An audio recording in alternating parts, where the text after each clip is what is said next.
Hello, everyone. Satsanga Astrology here. I'm back to speak about the second part of April 2022. I apologize for no showing my nice face and smile, but I wanted to make a quick video. I have been very busy, so I would like to take advantage of this little time that I have and do a quick video about the second part of April, even though there's so much to speak about. But I will try to be very concise. I will talk about the full moon in the middle of the month and in Libra, of course. It completes the Aries new moon or Aries cycle, moon cycle. And I will speak about the details. And then I will also speak about the start of the eclipse season. We are already in eclipse season. We have been for a couple of months, but of course, at the precise time of the eclipse, we will see the precise manifestation of the events or whatever comes, you know. So with no more explanation, I will dive into the months. So we are here in, let's see, full screen, so you see it really big. We are mid-month, right? If you have not seen the first part of April, just watch my previous video. It's very informative. There are lots of ideas for you, food for thought. So now we are in the middle of the month and we have this full moon. It completes the new moon that started in Aries. If you remember, it was conjunct Chiron at 12 and Mercury was at 9 degrees. And the full moon, I think, was 11 degrees something. So now we are completing this cycle in Libra. And we have the sun conjunct Eris and the moon conjunct Haumea, and the four of them are in square. Some of them are perfect square with Pluto. So Pluto is squaring Haumea, the moon is squaring Pluto, the sun is squaring Pluto, and Pluto is squaring also Eris. Of course, because the slowest planet is the one receiving the square, right? And the fastest one is applying the square.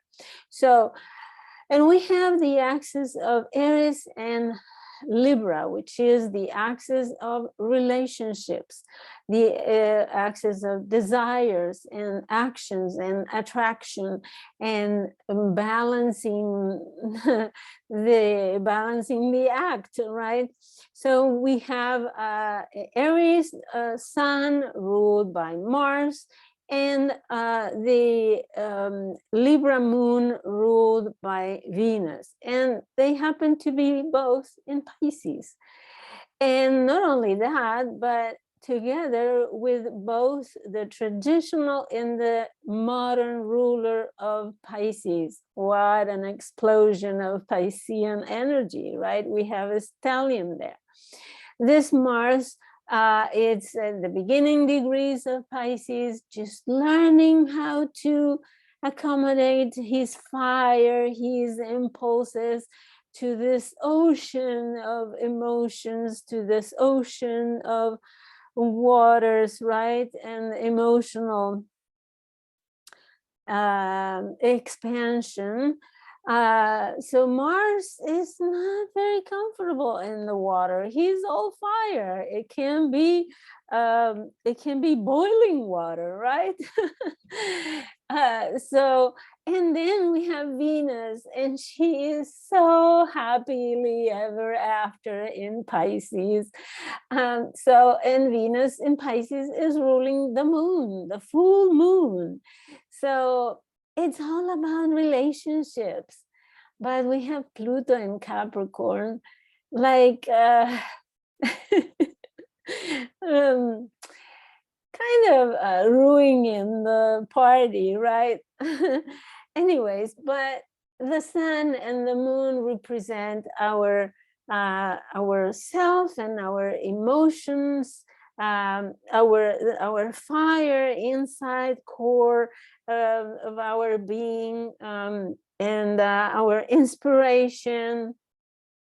And the moon is our psyche, our mind, and they are opposing each other. So anytime we have two cosmic bodies opposing each other, there is a need to balance, to find the balance, right? So the full moon is shining the light of the sun. So it's receiving this fiery sun exalted in Aries, right? And is shining that light on the moon. So the moon is receiving this powerful fiery light, and it is and she is all concerned about relationships and balancing things and putting things in perspective, and finding what you desire, what I desire, how we can reconcile, right? And at all levels, in personal level and at the mundane level.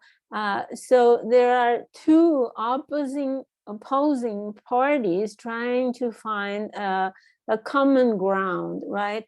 But we have Pluto, and Pluto is demanding a certain degree of transformation. Pluto is provoking that obstacle, that obsession, that focus, that obsessive focus, or powerful focus in the structures of your life.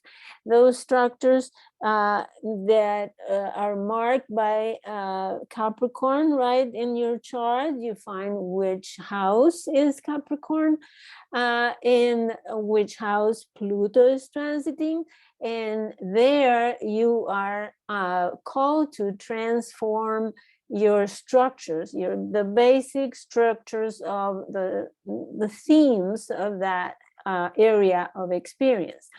And that transformation is putting an obstacle or triggering the need to rebalance the energy of Aries and Libra, the energy of the sun in Aries and the moon in Libra. So this Pluto is demanding, imposing, is secretive, is revealing the shadow of that house, is revealing the shadow of power, right? And is provoking the sun and the moon to react. Is provoking this dynamic that is opposing and challenging, the sun and the moon, and is trying to making react and find an equilibrium, and find, it's like a fulcrum, right? That Pluto will be the center, and the sun and the moon will be the seesaw, and the sun and the moon are trying to be in balance, trying to be leveled, right? And that may show up in the mundane events, right? A relationship between countries. I already spoke about the war in Ukraine in the previous video. I don't want to come back and continue speaking about that. You may refer to the news and see how this call to balance may affect the developments. I would like to just focus on the astrological energies that this chart has. And we have, as I said, Mars that is ruling this Sun and Eris. And we have also Pallas Athene conjoining Eris. So Eris represents those that are not heard, those that are claiming not to be heard, those there are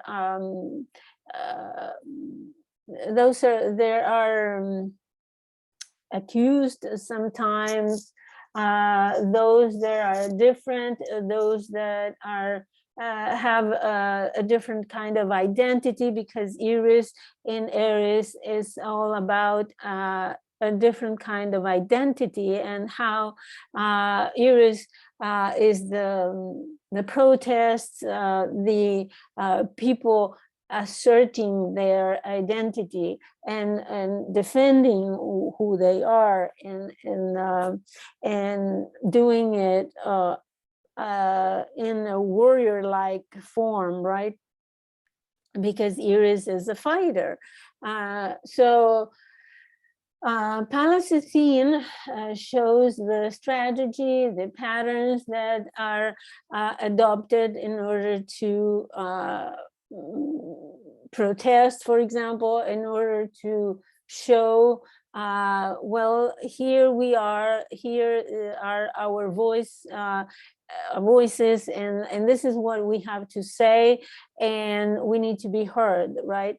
And the Sun is shining that kind of light, this light of here I am, and you need to hear me, you need to pay attention to me.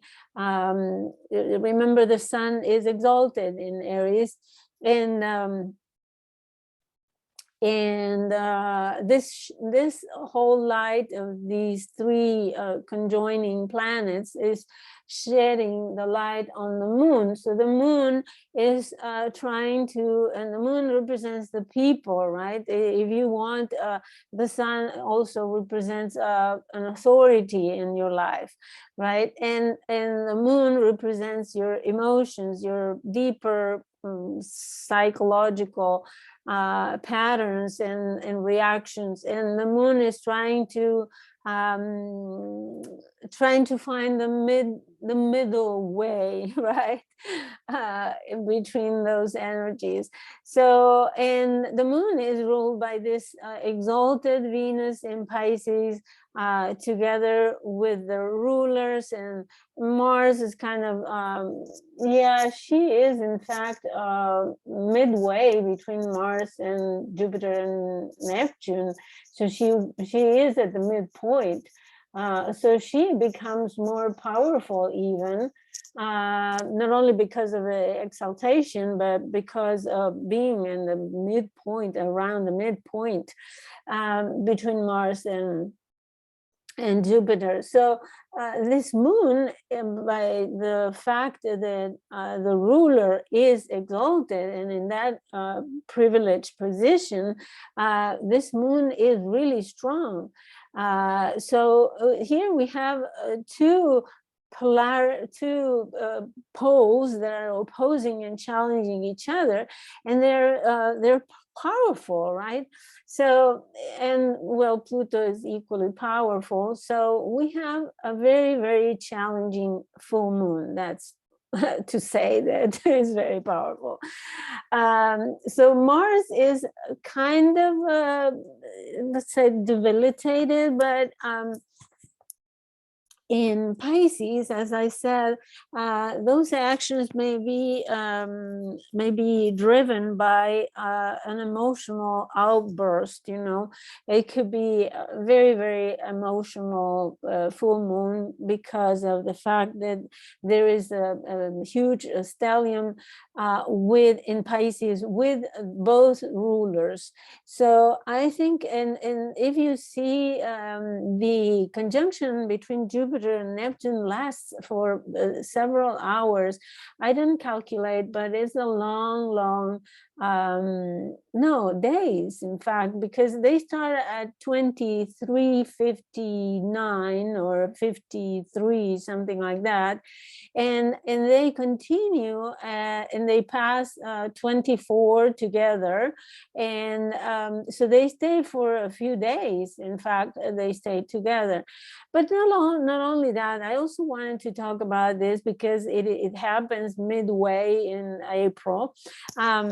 Jupiter and Neptune, it is a conjunction that for Pisces, last time it happened, it was 166 years ago. But it happens every 13 years or so in a different sign sometimes. It will carry, this is a new beginning, right? And it will carry this energy for 13 years. So whatever is started with this conjunction for you in the house where Pisces 23:59 is, then whatever happens, whatever you start there, it will develop over the next 13 years. So it is a durable event. It is not just that day at that time and that hour exactly. So like all the conjunctions, they start a new cycle. And so for you have that influence, as I said, for a long time. So if you are purposely starting something spiritual, for example, or whatever it is that you start there, do it consciously and do it purposefully because of the long term, right? And it's worth to start something that is valuable for you and that will be of success. So the other chart that I wanted to share with you is to speak a little bit about the United States. It is now, let's close the full moon and full screen for the US. Okay, so we have this Pisces, Jupiter and Neptune conjunction here in the 4th house. And for countries, I always use whole sign houses. That's a traditional way of looking at countries. So, and if you see, it is directly opposite the natal Neptune. So I think it talks about revelations of things that have been hidden. You know, Jupiter is not very quiet sign, quiet planet, and conjoining Neptune, it may be revelations, and it's the 4th house of the people, and also it is the 4th house is always opposing the authority, the highest authority. So I don't know, but I think it relates to the people, and it relates to the most hidden identity of the country, things that it could be the main culture of the people, and the way people think and behave, the conditionings that people have. So Jupiter and Neptune tries to expands and show very clearly, let's say, those themes. So the other transit is the moon in Libra, right? The full moon in Libra. It is squaring Mercury and, of course, squaring Pluto. So there is also a T square then for the full moon. And since the sun is in Aries, and together with Chiron, right, it's just 5 degrees away with Chiron. So it's I think it talks about the 5th house in the country is diplomacy, ambassadors, and ammunition, several other things, but it's not only a T-square with Mercury and Pluto, but also, if you see, is a grand square. So it is a very crucial moment for the United States. I think this full moon with such a powerful energy in the 4th house, right, in Pisces, I think it will be affecting people and affecting also the 4th house is the territory, the land. So I'm not sure what could happen, but those are the themes. Now I will speak about the end of the month with the partial solar eclipse. Let me change here. Close this and expand this one. Okay, so this is the partial solar eclipse occurring at the end of the month on the 30th. And as you see, there is a strong fixed Earth. So you can count on having a very strong focus on material things, the physical realm. This chart is for the world because Aries rising, you know, and the eclipse is happening here. This is the eclipse.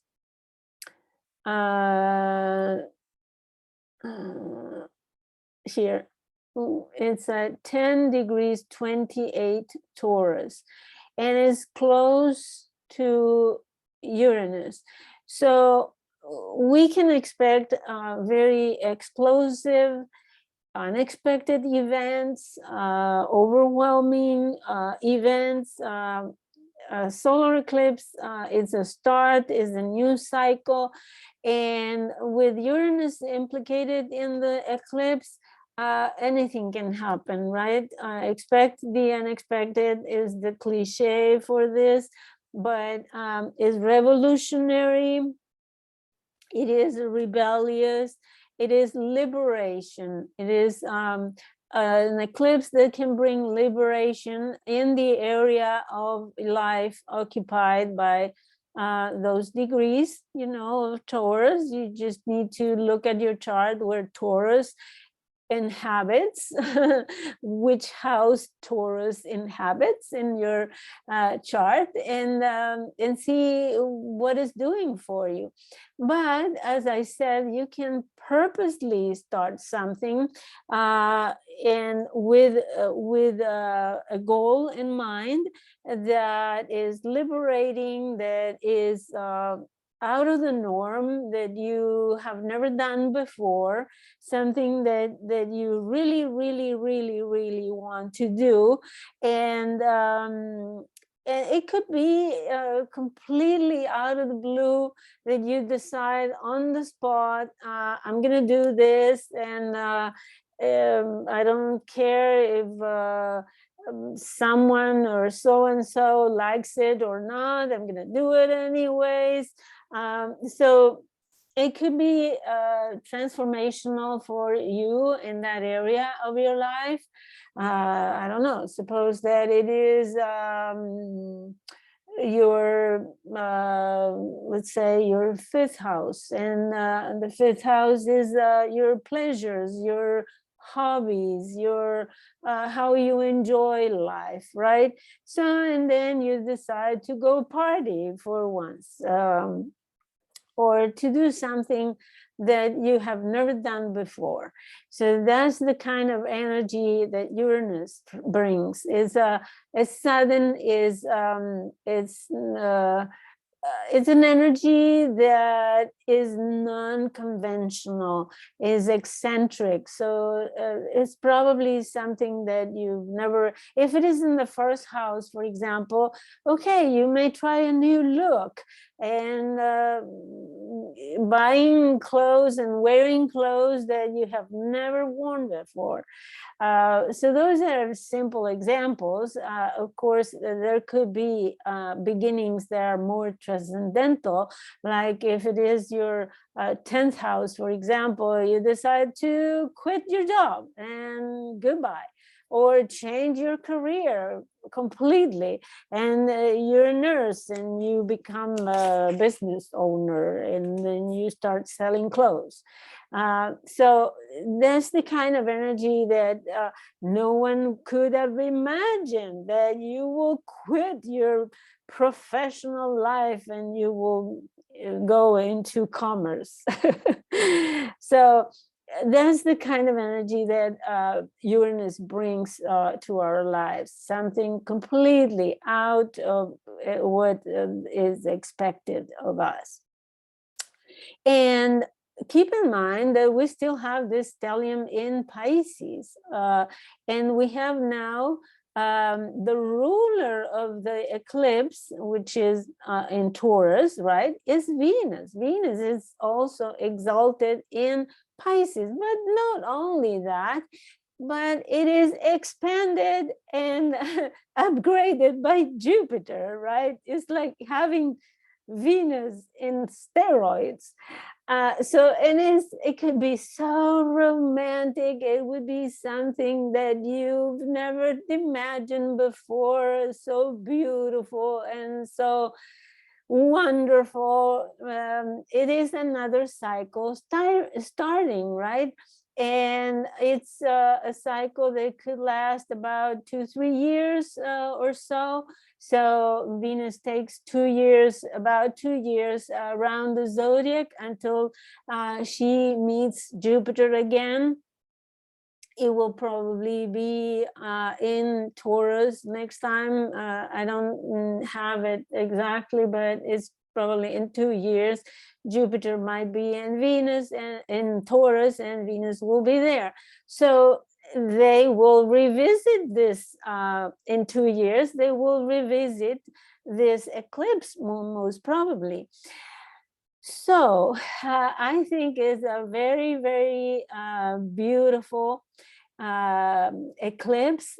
It's an eclipse of pleasure, of finding the good tastes of things, the beautiful things, the romantic things of life, the simple things of life as well. So it could be that you just decide to do very simple things, but you have never been done before. But it also has a component of artistic, of refined art. So it could be something very, very inspiring, very spiritual as well. It could be something related to a generous charity or service, and all things related to Venus, like it could be very social, expanding your social network, or your friends, for example. And it could also relate to love. Why not, right? Venus is love after all, and it's very, very close to Neptune. So it could be, I mean, like, you will feel like you are in heaven with this configuration. So I think that's all I have to say for this eclipse. I hope you you plan on starting something beautiful, and you have a great time with it.